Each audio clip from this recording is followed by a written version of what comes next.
चला मंडळी, आज मस्त की सूप बनवूया. तर बघा, थंडीचा सीझन चालू असा आणि माका वाटलं की आज सूप बनवूया. तर चला बघा, मी आज काय काय घेतलंय सूप बनवच्यासाठी. तर गाजर घेतले, असे कोबी घेतले, एक कांदो घेतले, 2 मिरची घेतले, शिमला मिरची घेतलंय आणि बारीक करून चॉपर मध्ये बारीक करून लसूण घेतले असे आणि परसबी घेतलंय. तर तेल आता टाकून घेते मी लसूण टाकते आणि आता 2 मिरची घेतले ते पण टाकते. त्याच्यासोबत कांदा पण टाकते.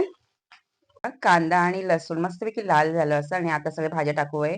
शिमला मिरची, परसबी, गाजर जे सगळे आपण बारीक करून घेतले ते सगळे टाकायचे आणि हे पण कोबी पण टाकला.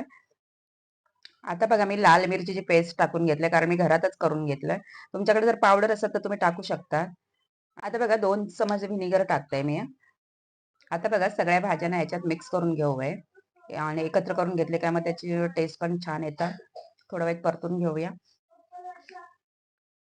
आता बघा, सोया सॉस टाकते, टोमॅटो सॉस पण टाकून घेते.